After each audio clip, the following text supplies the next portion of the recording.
வணக்கம். மாநில செய்திகள் வாசிப்பவர் சுமித்ரா ரத்னம்.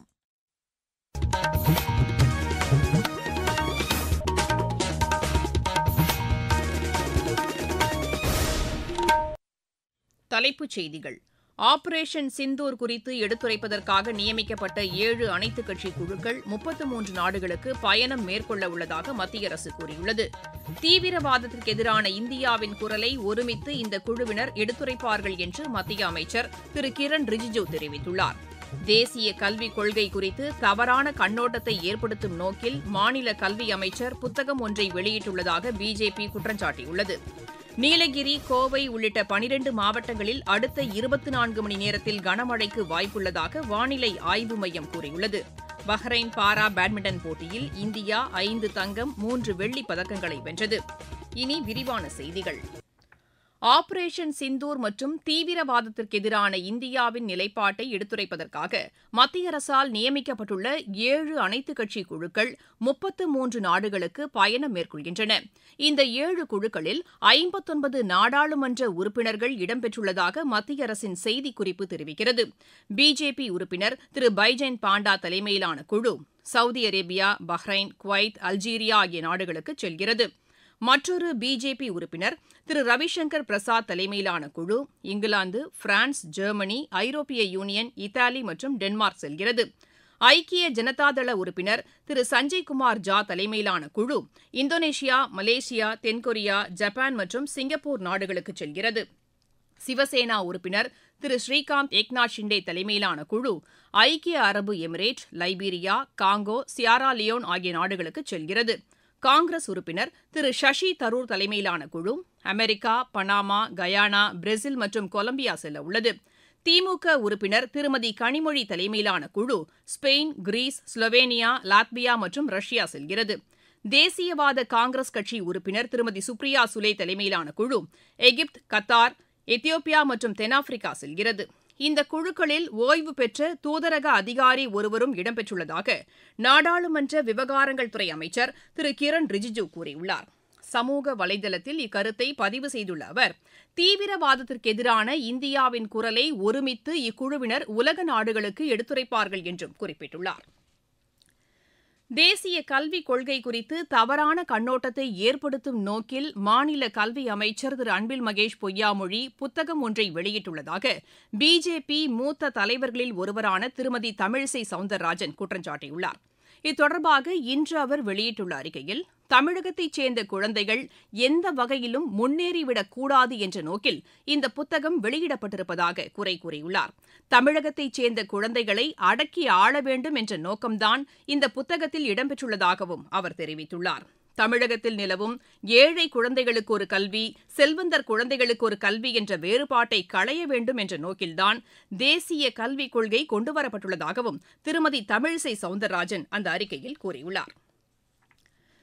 தமிழகத்தில் ஜூலை மாதம் முதல் மின் கட்டணத்தை உயர்த்த திமுக அரசு திட்டமிட்டுள்ளதாகவும் இதனை கைவிட வேண்டும் என்றும் பாமக நிறுவனர் மருத்துவர் ச ராமதாசு வலியுறுத்தியுள்ளார். இது தொடர்பாக இன்று அவர் வெளியிட்டுள்ள அறிக்கையில், நடப்பாண்டின் ஏப்ரல் மாத பணவீக்கம் அடிப்படையில் மின் கட்டணத்தை உயர்த்த திமுக அரசு முடிவு செய்துள்ளதாக கூறியுள்ளார். தனியாரிடமிருந்து அதிக விலைக்கு மின்சாரம் வாங்குவதுதான் மின்சார வாரியத்தின் நஷ்டத்திற்கு காரணம் என்றும் அவர் அதில் குறிப்பிட்டுள்ளார். இதனை களைவதற்கு தேவையான சீர்திருத்தங்களை மின்வாரியம் மேற்கொள்ள வேண்டும் என்றும் திரு ராமதாசு அந்த அறிக்கையில் கேட்டுக் கொண்டுள்ளார். நீங்கள் கேட்டுக்கொண்டிருப்பது மாநில செய்தி அறிக்கை. ஆபரேஷன் சிந்தூர் பஹல்காம் தாக்குதல் சம்பவத்தில் நீதி நிலைநாட்டப்பட்டுள்ளது. 9 தீவிரவாத முகாம்கள் அழிப்பு, 100க்கும் மேற்பட்ட தீவிரவாதிகள் ஒழிப்பு, எதிரி படைகளின் கட்டமைப்பு சிதைப்பு, மத்திய அரசின் உறுதிப்பாடு, பாதுகாப்பு படைகளின் செயல்திறன். ஆபரேஷன் சிந்தூர், இது வெற்றி திலகம். முப்படைகளின் வலிமையை போற்றுவோம், வணங்குவோம்.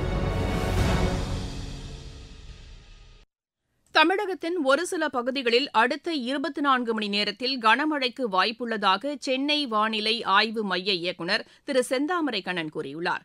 எமது செய்தியாளரிடம் பேசுகையில் அவர் இவ்வாறு கூறினார். தமிழகம், புதுவை மற்றும் காரைக்கால் பகுதிகளில் அடுத்து வரும் 3 நாட்களுக்கு இடையே மின்னலுடன் கூடிய லேசானது முதல் மிதமான வரை மழைக்கு வாய்ப்புள்ளது. கனமழையை பொறுத்தவரை அடுத்த 24 மணி நேரத்தில் நீலகிரி, கோவை, திருப்பூர், தேனி, திண்டுக்கல் உள்ளிட்ட மேற்கு தொடர்ச்சி மலை மாவட்டங்களில் ஓரிரு இடங்களிலும், ஈரோடு, தர்மபுரி, கிருஷ்ணகிரி, சேலம், திருப்பத்தூர், வேலூர், திருவண்ணாமலை உள்ளிட்ட வட உள் மாவட்டங்களில் ஓரிரு இடங்களிலும் கனமழைக்கு வாய்ப்புள்ளது. நாளை 19ஆம் தேதியன்று நீலகிரி முதல் தேனி வரையிலான மேற்கு தொடர்ச்சி மலை மாவட்டங்களில் ஓரிரு இடங்களிலும், ஈரோடு, தர்மபுரி, கிருஷ்ணகிரி உள்ளிட்ட மாவட்டங்களில் ஓரிரு இடங்களிலும் கனமழைக்கு வாய்ப்புள்ளது. அதிகபட்ச வெப்பநிலை அடுத்து வரும் 3 நாட்களுக்கு பெரிய அளவில் மாற்றமின்றியும் ஒரு சில இடங்களில் இயல்பை விட குறைவாகவும் பதிவாக வாய்ப்புள்ளது. சென்னை மற்றும் புறநகர் பகுதிகளில் அடுத்த 24 மணி நேரத்திற்கு வானம் ஓரளவு மேகமூட்டத்துடன் காணப்படும். நகரின் ஒரு சில பகுதிகளில் இடி மின்னலுடன் கூடிய லேசானது முதல் மிதமான வரை மழைக்கு வாய்ப்புள்ளது. இதற்கிடையே ஒகேனக்கல் காவிரி ஆற்றுக்கு செல்லும் சுற்றுலா பயணிகள் எண்ணிக்கை அதிகரித்துள்ளதாக எமது செய்தியாளர் தெரிவிக்கிறார். கோடை வெப்பத்தை தணிக்க ஒகேனக்கல் அருவிகளில் குளிப்பதற்காக ஏராளமான சுற்றுலா பயணிகள் குவிந்துள்ளனர். தருமபுரி மாவட்டம் ஒகேனக்கல் காவிரி ஆற்றில் தண்ணீர் வரத்து மிதமாக உள்ளது. இன்று காலை நிலவரப்படி வினாடிக்கு சுமார் 5000 கனஅடியாக தண்ணீர் வரத்து உள்ளது. இதன் காரணமாக தமிழகத்தின் பல்வேறு மாவட்டங்களில் இருந்தும் கர்நாடகம், ஆந்திரம், புதுவை உள்ளிட்ட மாநிலங்களில் இருந்தும் ஏராளமான சுற்றுலா பயணிகள் குடும்பத்துடன் ஒகேனக்கலுக்கு வருகை புரிந்துள்ளனர். இங்கு வந்துள்ள சுற்றுலா பயணிகள் அருவிகளில் குளித்து மகிழ்வதோடு பரிசல் பயணம் செய்து காவிரி ஆற்றின் இயற்கை அழகை ரசிக்கின்றனர். தருமபுரியில் இருந்து மா. தண்டபாணி. தஞ்சாவூர் மாவட்டத்தில் உரிய அனுமதியின்றி செயல்பட்டு வந்த பட்டாசு ஆலையில் ஏற்பட்ட வெடி விபத்தில் 2 பேர் உயிரிழந்தனர், 3 பேர் காயமடைந்தனர். இந்த சம்பவம் குறித்து உரிய விசாரணை மேற்கொள்ளப்பட்டு வருவதாக மாவட்ட ஆட்சியர் திருமதி பிரியங்கா பங்கஜம் செய்தியாளர்களிடம் தெரிவித்தார். நெய்வேலி தென்பாதி கிராமத்துல லோக்கல் திருவிழாக்காக அன்லைசன்ஸ்டா ஒரு லோக்கல் கிராக்கர் யூனிட் மாதிரி ஸ்டோரேஜ் பண்ணியிருக்காங்க. அந்த யூனிட்ல ஃபயர் ஆகி பிளாஸ்ட் ஆனதுல ஆர்சிசி ஷெட் கொலாப்ஸ் ஆகி ரியாஸ்ன்ற பேர் கொண்ட நபரும் சுந்தர்ராஜ்ன்ற பேர் கொண்ட நபரும் சம்பவ இடத்திலேயே இறந்திருக்காங்க. அவர்களோட உடல்களை கைப்பற்றி GH பட்டுக்கோட்டைக்கு அனுப்பி விட்டுருக்கோம். என்கொயரி போயிட்டு இருக்கு. லைசன்ஸும் இல்லாமல் லோக்கல் திருவிழாக்காக பண்ணதாக தான் முதற்கட்ட தகவல்கள் தெரிய வருது. காவல்துறை மூலமாகவும் வருவாய்த்துறை மூலமாகவும் ரொம்பவே தீவிரமான கண்காணிச்சு இந்த மாதிரி வேற எதுவும் நடக்காமல் பாத்துக்கிறதுக்கான அனைத்து நடவடிக்கையும் போயிட்டு இருக்கு. துறை ரீதியா என்ன நடவடிக்கையோ அதை ஃபாலோ பண்ணுவோம். நாமக்கல் மாவட்டம் திருச்செங்கோட்டில் உலக சாதனை சிலம்ப நிகழ்ச்சி இன்று நடைபெற்றது. பல்வேறு மாவட்டங்களைச் சேர்ந்த 500க்கும் மேற்பட்டோர் இதில் பங்கேற்றதாக எமது செய்தியாளர் தெரிவிக்கிறார். இந்திய கலை மற்றும் கலாச்சார பேரவை மற்றும் தனியார் அமைப்புகள் இணைந்து அதிகாரப்பூர்வ முயற்சியாக தொடர்ச்சியாக 33 நிமிடங்கள் 33 வினாடிகள் வரை 16 கட்டங்களிலான சிலம்பம் சுற்றும் நிகழ்ச்சி நடைபெற்றது. தமிழகத்தின் பல்வேறு மாவட்டங்களைச் சேர்ந்த 30க்கும் மேற்பட்ட சிலம்ப குழுக்களைச் சேர்ந்த 500க்கும் மேற்பட்ட சிறுவர் சிறுமிகள் மாணவ மாணவிகள் இந்த நிகழ்ச்சியில் கலந்து கொண்டு சிலம்பம் சுற்றினர். இந்த சாதனை நிகழ்ச்சி திருச்செங்கோட்டில் அமைந்துள்ள தனியார் கல்வி நிறுவனத்தில் நடைபெற்றது. மேலும் இது நோபல் வேர்ல்ட் ரெக்கார்டு சாதனையாக பதிவாகும் சிறப்பையும் பெற்றுள்ளது. சாதனை நிகழ்ச்சியில் கலந்து கொண்ட சிலம்ப குழுக்களுக்கும் தனித்தனி சாதனையில் ஈடுபட்ட மாணவ மாணவிகளுக்கும் சான்றிதழ்கள் வழங்கப்பட்டன.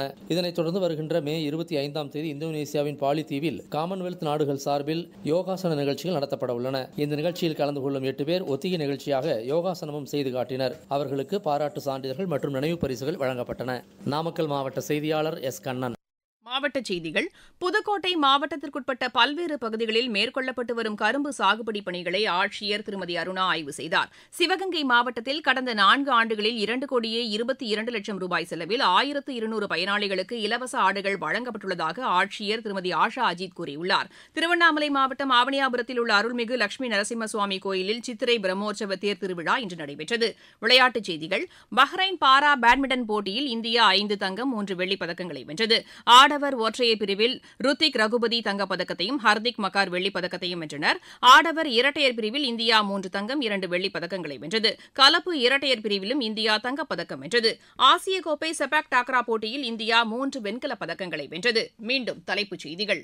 ஆபரேஷன் சிந்தூர் குறித்து எடுத்துரைப்பதற்காக நியமிக்கப்பட்ட 7 அனைத்துக் கட்சி குழுக்கள் 33 நாடுகளுக்கு பயணம் மேற்கொள்ள உள்ளதாக மத்திய அரசு கூறியுள்ளது. தீவிரவாதத்திற்கு எதிரான இந்தியாவின் குரலை ஒருமித்து இந்த குழுவினர் எடுத்துரைப்பார்கள் என்று மத்திய அமைச்சர் திரு கிரண் ரிஜிஜூ தெரிவித்துள்ளார். தேசிய கல்விக் கொள்கை குறித்து தவறான கண்ணோட்டத்தை ஏற்படுத்தும் நோக்கில் மாநில கல்வி அமைச்சர் புத்தகம் ஒன்றை வெளியிட்டுள்ளதாக பிஜேபி குற்றம் சாட்டியுள்ளது. நீலகிரி, கோவை உள்ளிட்ட 12 மாவட்டங்களில் அடுத்த 24 மணி நேரத்தில் கனமழைக்கு வாய்ப்புள்ளதாக வானிலை ஆய்வு மையம் கூறியுள்ளது. பஹ்ரைன் பாரா பேட்மிண்டன் போட்டியில் இந்தியா 5 தங்கம் 3 வெள்ளிப் பதக்கங்களை வென்றது. செய்தி அறிக்கை நிறைவடைகிறது.